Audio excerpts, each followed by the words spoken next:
Cube root of 500 into cube root of 16ನ ಬೆಲೆ ಅಂದರೆ 500ರ ವರ್ಗ ಘನಮೂಲ ಇಂಟು 16ರ ಘನಮೂಲ. ಸೊ ಅದರ ಬೆಲೆ ಎಷ್ಟು ಅಂತ ಕೇಳ್ತಾ ಇದ್ದಾರೆ.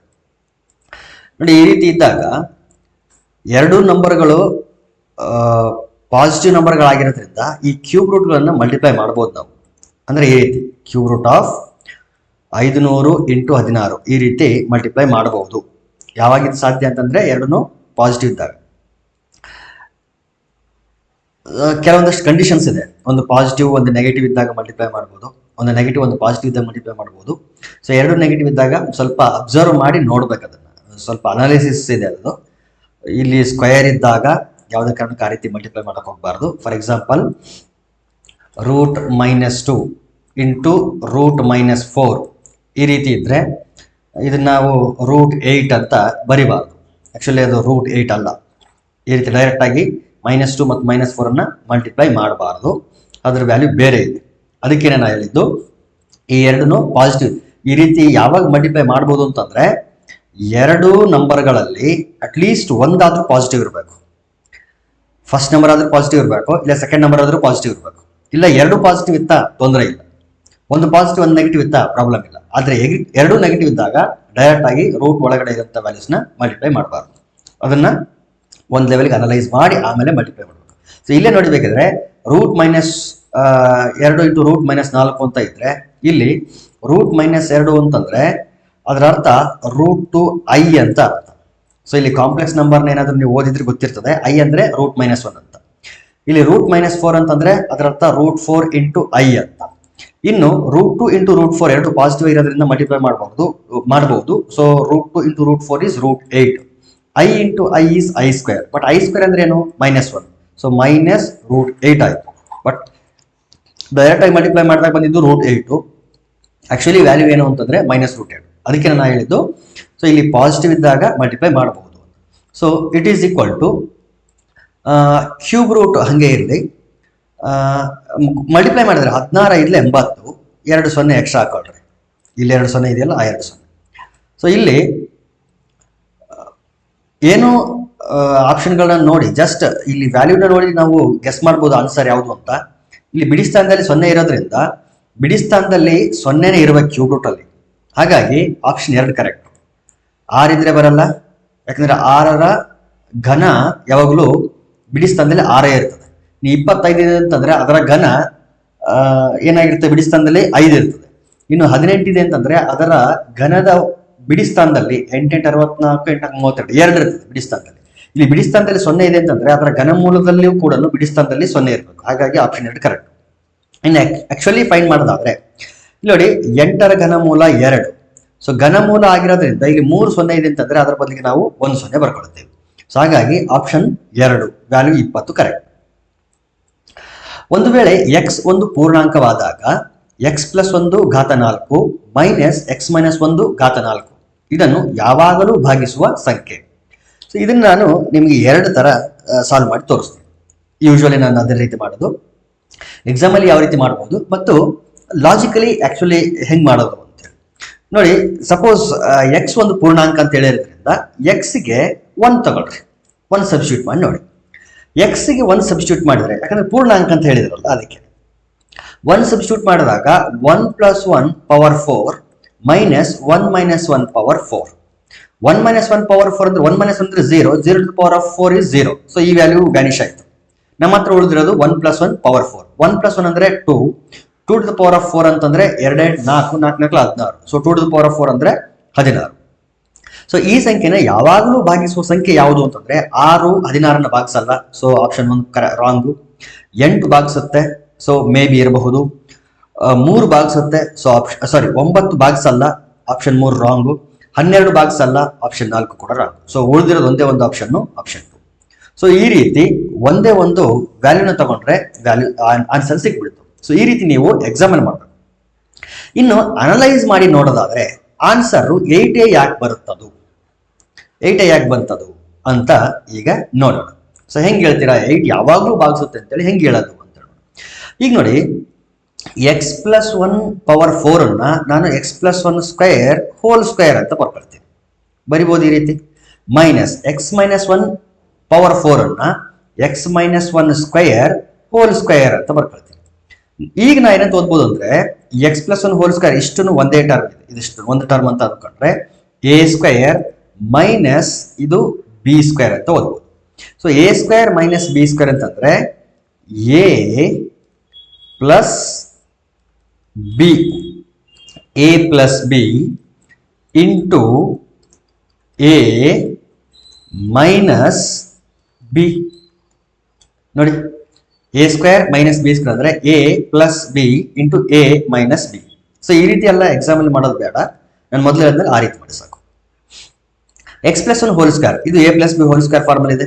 So a square plus b square plus 2ab plus x minus one whole square a square plus b square minus 2ab. So ಇನ್ನು ಈ ಬ್ರಾಕೆಟ್ ನ ನೋಡಿದ್ರೆ ಇದು ಮತ್ತೊಮ್ಮೆ a square minus b square formula ಇರೋದು. ಸೊ ಹಾಗಾಗಿ ಇದನ್ನ ಅಂತ ಬರೀತೀನಿ ಅಂತಂದ್ರೆ a plus b into a minus b, b ಅಂದ್ರೆ ಎಕ್ಸ್ ಮೈನಸ್ ಒನ್, ಈ ಎಕ್ಸ್ ಮೈನಸ್ ಒನ್ಗೆ ಈ ಮೈನಸ್ ನ ಮಲ್ಟಿಪ್ಲೈ ಮಾಡಿ ಬರೀತೀನಿ. ಹಾಗಾಗಿ ಪ್ಲಸ್ ಎಕ್ಸ್ ಮೈನಸ್ ಎಕ್ಸ್ ಆಗ್ತದೆ, ಮೈನಸ್ ಒನ್ ಪ್ಲಸ್ ಒನ್ ಆಗ್ತದೆ. ಕ್ಲೋಸ್ ಆಯ್ತಾ? ನೋಡಿ, ಈಗ plus 2x minus 2x cancel ಆಗಿ ಎಕ್ಸ್ ಸ್ಕ್ವೇರ್ ಅಂದ್ರೆ 2x square, 1 plus 1 is 2. So ಇದು ಫಸ್ಟ್ ಬ್ರಾಕೆಟ್. ನೆಕ್ಸ್ಟ್ ಬ್ರಾಕೆಟ್ ನೋಡಿ, ಪ್ಲಸ್ 1 ಮೈನಸ್ 1 ಕ್ಯಾನ್ಸಲ್ ಆಯ್ತು, X plus X is 2x. ಇನ್ನು ಥರ್ಡ್ ಬ್ರಾಕೆಟ್ ಅಲ್ಲಿ ಎಕ್ಸ್ ಮೈನಸ್ ಎಕ್ಸ್ ಕ್ಯಾನ್ಸಲ್ ಆದ್ರೆ 1 ಪ್ಲಸ್ 1 ಈಸ್ 2. ಈಗ first bracket ಇಂದ 2 ಕಾಮನ್ ತೆಗಿರಿ, ಎಕ್ಸ್ ಸ್ಕ್ವೇರ್ ಪ್ಲಸ್ 1 ಉಳಿತು. ಸೆಕೆಂಡ್ ಬ್ರಾಕೆಟ್ ಅಲ್ಲಿ 2x ಇದೆ, ಥರ್ಡ್ ಬ್ರಾಕೆಟ್ ಅಲ್ಲಿ 2 ಇದೆ. ಸೊ ಈಗ ಈ ಟೂನು ಮಲ್ಟಿಪ್ಲೈ ಮಾಡಿದ್ರೆ we get 8, 2 to the 4, 4 to the 8, 8 into X square plus 1 into X.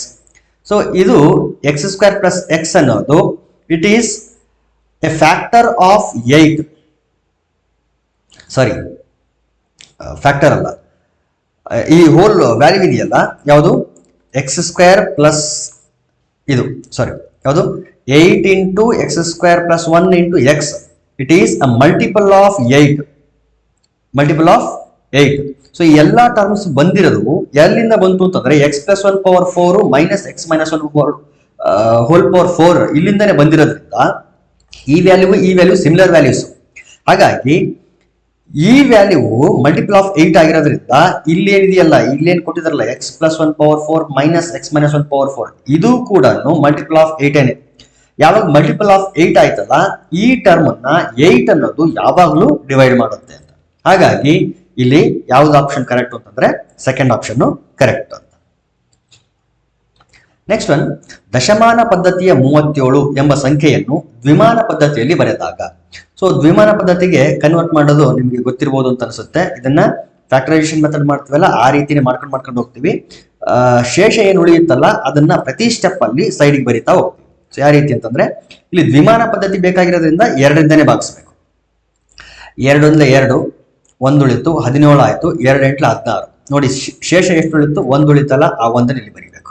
ಪ್ರತಿ ಸ್ಟೆಪ್ ಅಲ್ಲಿ ಶೇಷ ಎಷ್ಟು ಉಳಿತಲ್ಲ ಅದನ್ನ ಸೈಡಿಗೆ ಬರಿತಾ ಹೋಗ್ಬೇಕು. ಮತ್ತೆ 2ರಿಂದನೇ ಭಾಗಿಸ್ಬೇಕು, ಯಾಕಂದ್ರೆ ದ್ವಿಮಾನ ಪದ್ಧತಿ ಅಂತ ಹೇಳಿರೋದ್ರಿಂದ.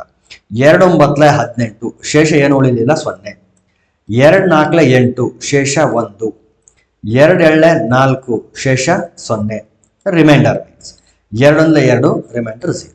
ಸೊ ಈ ರೀತಿ ಬರೆದಾದ್ಮೇಲೆ ಕೆಳಗಡೆಯಿಂದ ಮೇಲ್ಗಡೆಗೆ ಈ ರೀತಿ ನಾವೇನ್ ಮಾಡಬೇಕು, ವ್ಯಾಲ್ಯೂಸ್ ನ ಬರಿತಾ ಹೋಗ್ಬೇಕು. ಇಲ್ಲಿಂದ 1 0 0 1 0 1. ಸೊ 1 0 0 1 0 1. ಸೊ ಇದು ದ್ವಿಮಾನ ಪದ್ಧತಿಯಲ್ಲಿ 37ನ್ನ ಬರೆಯುವಂಥ ರೀತಿ. ಎಲ್ಲಿದೆ ಇದು 1 0 0 1 0 1. So first option correct. Next question, ಇದು ಯಾವುದೋ ಒಂದು ನಂಬರ್ ಇದೆ 2 3 5 8 3 AB ಎಂಬುದು 80ರಿಂದ ಪೂರ್ಣವಾಗಿ ಭಾಗಿಸಲ್ಪಟ್ಟರೆ A ಮೈನಸ್ B ನ ಬೆಲೆ ಅಂತ ಕೇಳ್ತಾರೆ. ಸೊ ಒಂದು ನಂಬರ್ ಕೊಟ್ಟಿದ್ದಾರೆ ಇಲ್ಲಿ 2 3 5 8 3 AB ಅಂದ್ರೆ ಬಿಡಿ 10 100 1000 10,000 ಲಕ್ಷ 10 ಲಕ್ಷ ಅಂದ್ರೆ 23,58,300 ಎಷ್ಟೋ ಇದೆ AB. ಸೊ ಇದು ಯಾವುದರಿಂದ ಭಾಗ ಆಗ್ಬೇಕು ಅಂತಂದ್ರೆ 80ರಿಂದ ಭಾಗ ಆಗ್ಬೇಕು. ನೋಡಿ 80ರಿಂದ ಭಾಗ ಆಗ್ಬೇಕು ಅಂತಂದ್ರೆ ಅದು 8ರಿಂದನೂ ಭಾಗ ಆಗ್ಬೇಕು, 10ರಿಂದನೂ ಭಾಗ ಆಗ್ಬೇಕು. ಯಾಕಂದ್ರೆ 8 10 80. 10ರಿಂದ ಭಾಗ ಆಗ್ಬೇಕು ಅಂತಂದ್ರೆ ಬಿಡಿ ಸ್ಥಾನದ ಅಂಕೆ ಯಾವಾಗ್ಲೂ 0 ಆಗಿರ್ಬೇಕು. ಸೊ ಒನ್ಸ್ ಪ್ಲೇಸ್ ಅಲ್ಲಿ ಯಾವ ಡಿಜಿಟ್ ಇರಬೇಕು? ಇಟ್ ಶುಡ್ ಬಿ ಝೀರೋ ಆಗಿರ್ಬೇಕು. ಹಾಗಾದ್ರೆ ಬಿಡಿ ಸ್ಥಾನದ ಅಂಕಿ ಯಾವುದು ಅಂತಂದ್ರೆ ಬಿ. ಸೊ ಇದು ಏನಾಗಿರ್ಬೇಕು ಅಂತಂದ್ರೆ 0. ಹಾಗಾದ್ರೆ ನಮಗೆ ಒಂದು ವ್ಯಾಲ್ಯೂ ಸಿಕ್ತು, ಯಾವುದು? ಬಿ ವ್ಯಾಲ್ಯೂ ಸಿಕ್ತು. ಇನ್ನು 8ರಿಂದ ಡಿವೈಡ್ ಆಗ್ಬೇಕು ಅಂತಂದ್ರೆ ಈ 3 ಕೊನೆ ಸ್ಥಾನದ ಅಂಕಿಗಳಿದೆಯಲ್ಲ, ಇದು ಬಿಡಿ 10, 100 ಸ್ಥಾನದಿಂದ ಆಗಿರೋಂಥ ಸಂಖ್ಯೆ ಇದು ಯಾವ್ದ್ರಿಂದ ಭಾಗ ಆಗ್ಬೇಕು ಅಂತಂದ್ರೆ 8ರಿಂದ ಭಾಗ ಆದ್ರೆ ಇಲ್ಲೇನು ಕೊಟ್ಟಿದ ನಂಬರು, ಈ ಕಂಪ್ಲೀಟ್ ನಂಬರ್ ಕೂಡ 8ರಿಂದ ಭಾಗ ಆಗುತ್ತೆ. ಹಾಗಾದ್ರೆ ಯಾವ ನಂಬರ್ ಭಾಗ ಆಗ್ಬೇಕು? 3a. ಬಿ ವ್ಯಾಲ್ಯೂ ಸಿಕ್ಕಿದೆ ನಮ್ಗೆ 0. ಹಾಗಾದ್ರೆ ಎ ಪ್ಲೇಸ್ ಅಲ್ಲಿ ಏನಿದ್ರೆ ಅದು 8ರಿಂದ ಭಾಗ ಆಗುತ್ತೆ. ಸಪೋಸ್ 1 ಇದೆ ಅಂತ ಅನ್ಕೊಳ್ರಿ. ಸಪೋಸ್ 1 ಇದೆ, 1 ಇದ್ರೆ ಈ ನಂಬರ್ ಏನಾಗ್ತದೆ? 310 ಆಗುತ್ತೆ. 310 8ರಿಂದ ಭಾಗ ಆಗಲ್ಲ. ಇನ್ನು ಎ ಪ್ಲೇಸ್ ಅಲ್ಲಿ 2 ಇದೆ ಅಂತ ಅನ್ಕೊಳ್ರಿ. 2 ಇದ್ರೆ 320, ಸೊ ಭಾಗ ಆಗುತ್ತೆ. 8 4 32. ಸೊ ಎ ಪ್ಲೇಸ್ ಅಲ್ಲಿ ಎಷ್ಟು ಇರಬೇಕು ಅಂತಂದ್ರೆ 2 ಇರಬೇಕು. ಹಾಗಾದ್ರೆ ಎ ಪ್ಲೇಸ್ ಅಲ್ಲಿ 2 ಇರಬೇಕು, ಬಿ ಪ್ಲೇಸ್ ಅಲ್ಲಿ 0 ಇರಬೇಕು. ನಮಗೆ ಕೇಳಿರೋದು ಎ ಮೈನಸ್ ಬಿ ಅಂತ. ಎ ಮೈನಸ್ ಬಿ ಅಂದ್ರೆ 2 - 0. 2 - 0 is 2. So option 1 correct. ಈಗ ನೀವು ಕೇಳ್ಬೋದು, ಹಾಗಾದ್ರೆ 1 2 ಅಷ್ಟೇನೆ ಹೆಂಗೆ ಇದು ಮಾಡೋದು? ನೆಕ್ಸ್ಟ್ ಯಾವ್ದಾದ್ರು ಅಂಕಿ ಹಾಕಿದ್ರೆ ಆಗ್ಬೋದಲ್ಲ ಅಂತಂದ್ರೆ ಬೇಕಿದ್ರೆ ಚೆಕ್ ಮಾಡಿ ನೋಡ್ಬೋದು. 3 ಇದ್ರೆ ಎಷ್ಟಾಗುತ್ತೆ? ಅಲ್ಲಿ 330 ಆಗುತ್ತೆ, 8ರಿಂದ ಭಾಗ ಆಗಲ್ಲ. ಇನ್ನು 4 ಹಾಕಿದ್ರೆ 340 ಆಗುತ್ತೆ, 8ರಿಂದ ಭಾಗ ಆಗಲ್ಲ. ಚೆಕ್ ಮಾಡ್ಬೋದು. 350 ಆಗುತ್ತೆ, ಆಗಲ್ಲ. 360 ಆಗುತ್ತೆ, 6 ಹಾಕಿದ್ರೆ ಆಗಲ್ಲ. 370 ಆಗಲ್ಲ, 380 ಆಗಲ್ಲ, 390 ಆಗಲ್ಲ. ಇನ್ನು ಡೈರೆಕ್ಟ್ ಆಗಿ ನಾವು 400ಕ್ಕೆ ಹೋಗ್ಬೇಕಾಗ್ತದೆ. ಇದಾಗುತ್ತೆ. ಆದ್ರೆ ಇಲ್ಲಿ 3 ಬೇಕು ನಮಗೆ. 100 ಪ್ಲೇಸ್ ಅಲ್ಲಿ 100 ಪ್ಲೇಸ್ ಅಲ್ಲಿ 3 ಬೇಕು, ಇಲ್ಲಿ 4 ಬಂದ್ಬಿಡ್ತು. ಹಾಗಾಗಿ ಇದಾಗಲ್ಲ. ಸೊ ಒಂದೇ ಒಂದು ಪಾಸಿಬಿಲಿಟಿ ಯಾವುದು ಅಂತಂದ್ರೆ ಎ ಪ್ಲೇಸ್ ಅಲ್ಲಿ ಎಷ್ಟು ಬರಬೇಕು? 2 ಬರಬೇಕು ಅನ್ನೋದು. ಒಂದು ವೇಳೆ ಎ, ಬಿ ಮತ್ತು ಸಿಗಳು 0 ಅಲ್ಲದ 3 ವಾಸ್ತವ ಸಂಖ್ಯೆಗಳು, ನಾನ್ ಝೀರೋ ರಿಯಲ್ ನಂಬರ್ಸ್. 0 ಅಲ್ಲದ ವಾಸ್ತವ ಸಂಖ್ಯೆಗಳು ಅಂತಂದ್ರೆ A, B and C are non zero real numbers. ಮತ್ತು ಒಂದು ರೇಷಿಯೋ ಕೊಟ್ಟಿದ್ದಾರೆ, a/2 = b/3 = c/4 = 2a - 3b + 5c / A. So ಈ ರೀತಿ ಇದ್ದಾಗ ಎ ವ್ಯಾಲ್ಯೂ ಏನು ಅಂತ ಕೇಳಿದ್ರೆ, ಸೊ ಇಲ್ಲಿ ಒಂದೇನು ಕಂಡೀಷನ್ ಕೊಟ್ಟಿದ್ದಾನೆ? ಎ, ಬಿ, ಸಿಗಳು ನಾನ್ ಝೀರೋ ರಿಯಲ್ ನಂಬರ್ಸ್ ಅಂತ ಕೊಟ್ಟಿದ್ದಾರೆ. So non zero real numbers ಅಂದ್ರೆ ಯಾವ್ದಾದ್ರು ತಗೊಳ್ತೀನಿ ನಾನು. ಇಲ್ಲಿ ಎ = 2 ತಗೊಳ್ಳಿ, ಬಿ = 3 ತಗೊಳ್ಳಿ, ಸಿ = 4 ತಗೊಳ್ಳಿ. ಇಲ್ಲೂ ಅಷ್ಟೇ ಒಂದು ಜನರಲ್ ಆಗಿ ತೋರಿಸ್ತೀನಿ ನಾನು, ಆಮೇಲೆ ಸ್ಪೆಸಿಫಿಕ್ ಆಗಿ ತೋರಿಸ್ತೀನಿ. ಸೊ ಇಲ್ಲಿ ಎಕ್ಸಾಮ್ ಅಲ್ಲಿ ಈ ರೀತಿ ಮಾಡ್ಕೊಳ್ರಿ. ಎ = 2ನೇ ಯಾಕೆ ತಗೋಬೇಕು, ಬಿ = 3ನೇ ಯಾಕೆ ತಗೋಬೇಕು, ಸಿ = 4 ಯಾಕೆ ತಗೋಬೇಕು ಅಂತಂದ್ರೆ ಅವನು ನಾನ್ ಝೀರೋ ರಿಯಲ್ ನಂಬರ್ಸ್ ಅಂತ ಹೇಳಿದಾನೆ, ಯಾವ್ದಾದ್ರು ತಗೋಬಹುದು. ಒಂದು ಇಲ್ಲಿ ಇದೇ ವ್ಯಾಲ್ಯೂಸ್ ಯಾಕೆ ಅಂತಂದ್ರೆ ಎ 2 ತಗೊಂಡ್ರೆ 2 ಕ್ಯಾನ್ಸಲ್ ಆಗುತ್ತೆ, ಬಿ 3 ತಗೊಂಡ್ರೆ 3 ಕ್ಯಾನ್ಸಲ್ ಆಗುತ್ತೆ, ಸಿ 4 ತಗೊಂಡ್ರೆ 4 ಕ್ಯಾನ್ಸಲ್ ಆಗುತ್ತೆ. ಅದಕ್ಕೆ ಸೊ ಹಾಗಾಗಿ ನಾನೇನ್ ತಗೊಂಡಿದ್ದೀನಿ? ಎ, ಬಿ, ಸಿ ಗೆ 2 3 4 ಅಂತ ತಗೊಂಡಿದ್ದೆ. ಸೊ ಇಲ್ಲಿ 2 2 3 3 4 4 ಕ್ಯಾನ್ಸಲ್ ಆದ್ರೆ ಲೆಫ್ಟ್ ಸೈಡ್ 1 ಮಾತ್ರ ಉಳಿತು, ಅಥವಾ 1 = 1 ನಾನು 1 ಮಾತ್ರ ತಗೊಳ್ತೀನಿ. ಯಾವ್ದಾದ್ರು ಒಂದು ರೇಷಿಯೋ ತಗೊಳ್ತೀನಿ, 1. ಇನ್ನು ರೈಟ್ ಸೈಡ್ ನೋಡಿ, ಇಲ್ಲಿ 2 × a ಅಂದ್ರೆ 2. ಲೆಫ್ಟ್ ಸೈಡ್ ರೈಟ್ ಸೈಡ್ ಅನ್ನಕ್ಕೆ ಇಲ್ಲಿ ಒಂದು ಈಕ್ವೇಷನ್ ಇಲ್ಲ. ನಾನು ಆಕ್ಚುಲಿ ಮಾತಾಡ್ತಿರೋದು ಈ 3 ಕನ್ಸಿಡರ್ ಮಾಡಿ ಮತ್ತು ಇದೊಂದನ್ನು ಕನ್ಸಿಡರ್ ಮಾಡಿ ಮಾತಾಡ್ತಿರೋದು ಅಷ್ಟೇ. 2 × 2 - 3 × 3 + 5 × 4. ಎ ಪ್ಲೇಸ್ ಅಲ್ಲಿ, ಬಿ ಪ್ಲೇಸ್ ಅಲ್ಲಿ ಮತ್ತು ಸಿ ಪ್ಲೇಸ್ ಅಲ್ಲಿ ವ್ಯಾಲ್ಯೂಸ್ ಹಾಕಿದೆ. ಸೊ ಇಲ್ಲಿ ಹಾಕಿದ್ರೆ ಏನಾಗ್ತದೆ? 1 1 1 ಬಂದ್ಬಿಡ್ತದೆ. ಅದಕ್ಕೆ ಕೆಳಗಡೆ capital A × 1 is A. Multiply ಮಾಡಿ. ಈಗ 2 2s are 4 - 3 3s are 9 + 5 4 20. 24 ಅಂದ್ರೆ 24, ಅಥವಾ 4 - 9 ಅಂತಂದ್ರೆ -5, -5 + 20 ಅಂತಂದ್ರೆ 15. ಸೊ ಎ ವ್ಯಾಲ್ಯೂ ಎಷ್ಟು ಬಂತು? 15 ಬಂತು. Option 4 correct. ಸೊ ಇದು ಸ್ಪೆಸಿಫಿಕ್ ಆಗಿ ಮತ್ತೆ ಎಕ್ಸಾಮ್ ಅಲ್ಲಿ ಮಾಡಬೇಕಾಗಿತ್ತ ಮೆಥಡ್. ಇನ್ನು ಇದು ಬಿಟ್ರೆ ಜನರಲ್ ಆಗಿ ಹೆಂಗ್ ಮಾಡಬಹುದು, ಜನರಲ್ ಆಗಿ ಲಾಜಿಕಲಿ ಹೆಂಗ್ ಇದನ್ನ ಪ್ರೂವ್ ಮಾಡೋದು ಅಂತ ನೋಡೋಣ. ಸಪೋಸ್ ಇಲ್ಲಿ a/2 = b/3 = c/4 ಅಂತ ಕೊಟ್ಟಿದೆ ಅಂತಂದ್ರೆ 3 ಈಕ್ವಲ್ ಆಗಿದೆ ಅಂತಂದ್ರೆ this ratio must be equal to some constant. So ಅದನ್ನ ಕೆ ಅಂತ ಅನ್ಕೊಂಡ್ರೆ, ಸೊ ಈ ರೀತಿ ಕೆ ಅಂತ ಅನ್ಕೊಂಡ್ರೆ ಎ ವ್ಯಾಲ್ಯೂ ಏನ್ ಬರ್ತದೆ? 2k. ಈ 2 ಇಲ್ಲಿ ಮಲ್ಟಿಪ್ಲೈ ಮಾಡಿದ್ರೆ a = 2k, ಬಿ ಮಲ್ಟಿಪ್ಲೈ ಮಾಡಿದ್ರೆ ಬಿ ವಿಲ್ ಬಿ = 3k. ಇನ್ನು ಸಿ ಇಲ್ಲಿ ಮಲ್ಟಿಪ್ಲೈ ಮಾಡ್ಕೊಂಡ್ರೆ C will be = 4k. So A value ಸಿಕ್ತು, ಬಿ ವ್ಯಾಲ್ಯೂ ಸಿಕ್ತು, ಸಿ ವ್ಯಾಲ್ಯೂ ಸಿಕ್ತು. ಸೊ ಇದನ್ನ ಸಬ್ಸ್ಟಿಟ್ಯೂಟ್ ಮಾಡಿದ್ರಲ್ಲಿ ಯಾವ್ದಾದ್ರು ಒಂದರಲ್ಲಿ ಸಬ್ಸ್ಟಿಟ್ಯೂಟ್ ಮಾಡಿ ಮತ್ತೆ ಈ ಕಡೆ ನಾನೇನು ಮಾಡ್ತೀನಿ ಅಂತಂದರೆ, ಸಪೋಸ್ ಈ ಎರಡು ಇಕ್ವೇಷನ್ಗಳು ತಗೊಳ್ತೀನಿ. ನಾನು ಯಾವ್ದಾದ್ರು ತಗೋಬಹುದು. ನಾನು c/4 equals to 2a minus 3b plus 5c whole divided by a ಅಂತ ತಗೊಳ್ತೀನಿ. c ಅಂದರೆ 4k by 4, it is equal to 2 into a means 2k minus 3 into b means 3k plus 5 into c means 4k whole divided by a. 4 gets cancelled, a cross multiply ಮಾಡಿ k into a, it is equal to 2 2s are 4k minus 3 3s are 9k plus 5 4s are 20k. So k common ತೆಗೆದ್ರೆ ka equal to 4 minus 9 plus 20. So k cancel ಆದರೆ we will get a equals to, ನೋಡಿ ಈ value ಏನು ಬಂದರೆ 15 ಬರುತ್ತೆ. So ಈ ರೀತಿ ಕೂಡ ನಾವು ಪ್ರೂವ್ ಮಾಡಬಹುದು. ನೆಕ್ಸ್ಟ್ ಕ್ವಶನ್ ಈಸ್, ಒಂದು ವೇಳೆ 3 is less than or equal to x less than or equal to 10 ಮತ್ತು 5 is less than or equal to y less than or equal to 15 ಆದಾಗ x by y, ಅದು fraction, ಇದು ಭಿನ್ನರಾಶಿ x by y, ಇದು ಕನಿಷ್ಠ ಬೆಲೆ ಯಾವಾಗ ಆಗಿರ್ತದೆ ಅಂತ ಕೇಳ್ತಾರೆ. ಇದರ ಕನಿಷ್ಠ ಬೆಲೆ ಅಂದ್ರೆ x ಯಾವುದರ ನಡುವೆ ಇರಬೇಕು? 3 ಮತ್ತು 10 ನಡುವೆ ಇರಬೇಕು. 3 ಆದ್ರೂ ಆಗ್ಬೋದು, 10 ಆದ್ರೂ ಆಗ್ಬೋದು, ನೋಡಿ ಈಕ್ವಲ್ ಇರೋದ್ರಿಂದ. ಮತ್ತು y ಬೆಲೆ 5 ಮತ್ತು 15 ನಡುವೆ ಇರಬೇಕು, ಅಥವಾ 5 ಆದ್ರೂ ಆಗ್ಬೋದು ಅಥವಾ 15 ಆದ್ರೂ ಆಗ್ಬೋದು. ಈ ರೀತಿ ಕಂಡೀಷನ್ ಇದ್ದಾಗ x by y, ಸೊ ಈ ಭಿನ್ನರಾಶಿ ಕನಿಷ್ಠ ಯಾವಾಗ ಆಗಿರ್ತದೆ ಅಂತ ಕೇಳ್ತಾರೆ. ನೋಡಿ, ಒಂದು ಭಿನ್ನರಾಶಿ ಕನಿಷ್ಠ ಆಗಬೇಕು ಅಂತಂದ್ರೆ ಏನ್ ಕಂಡೀಷನ್ ಇರಬೇಕು ಗೊತ್ತಾ? ಡಿನಾಮಿನೇಟರ್ ಅಥವಾ ಛೇದ ಎಷ್ಟು ಜಾಸ್ತಿ ಆಗುತ್ತೋ ಅಷ್ಟು ದೊಡ್ಡ ನಂಬರ್ ಇರಬೇಕು. ಛೇದ ದೊಡ್ಡ ನಂಬರ್ ಇರಬೇಕು. ಇನ್ನು ಅಂಶ ನ್ಯೂಮರೇಟರ್ ಚಿಕ್ಕ ನಂಬರ್ ಇರಬೇಕು. ಎಷ್ಟು ಚಿಕ್ಕದಾಗುತ್ತೋ ಅಷ್ಟು ಚಿಕ್ಕದಿರಬೇಕು. ಛೇದ ಎಷ್ಟು ದೊಡ್ಡದಾಗುತ್ತೋ ಅಷ್ಟು ದೊಡ್ಡದಿರಬೇಕು. ಈ ರೀತಿ ಏನಾದರೂ ಒಂದು ಸಿಸ್ಟಮ್ ಅಲ್ಲಿ ಬಂತು ಅಂತಂದ್ರೆ ಆವಾಗ ಆ ಫ್ರಾಕ್ಷನ್ ಅಥವಾ ಭಿನ್ನರಾಶಿ ಏನಾಗುತ್ತೆ ಅಂತಂದ್ರೆ ಕನಿಷ್ಠ ಬೆಲೆಗೆ ರೆಡ್ಯೂಸ್ ಆಗ್ತದೆ. ಹಾಗಾದ್ರೆ ಎಕ್ಸ್ ಏನಾಗಿರ್ಬೇಕು? ಎಷ್ಟು ಸಾಧ್ಯ ಆಗುತ್ತೋ ಅಷ್ಟು ಚಿಕ್ಕದಾಗಿರ್ಬೇಕು. ಸೊ ಎಕ್ಸ್ ಎಷ್ಟು ಚಿಕ್ಕ ವ್ಯಾಲ್ಯೂನ ತಗೋಬಹುದು ಅಂತಂದ್ರೆ ಈ ಇಂಟರ್ವಲ್ ಅಲ್ಲಿ 3ನ ತಗೋಬಹುದು.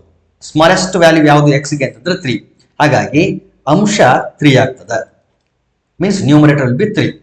ಇನ್ನು ಡಿನಾಮಿನೇಟರ್ ಬರೋಣ, ಛೇದ. y ಏನಾಗಿರ್ಬೇಕು? ಎಷ್ಟು ಸಾಧ್ಯ ಆಗುತ್ತೆ ಅಷ್ಟು ದೊಡ್ಡ ವ್ಯಾಲ್ಯೂ. ಇಲ್ಲಿ y ತಗೊಳ್ಬಹುದಾದಂತ ಅತಿ ದೊಡ್ಡ ಬೆಲೆ ಯಾವುದು ಅಂತಂದ್ರೆ 15. ಯಾಕಂದ್ರೆ 5 ಮತ್ತು 15 ನಡುವೆ ಇರಬಹುದು ಮತ್ತು 15 ಆಗ್ಬಹುದು ಅಂತ ಹೇಳಿರೋದ್ರಿಂದ the highest value that y can take is 15. ಹಂಗಾಗಿ ಛೇದ 15 ಆಗುತ್ತೆ.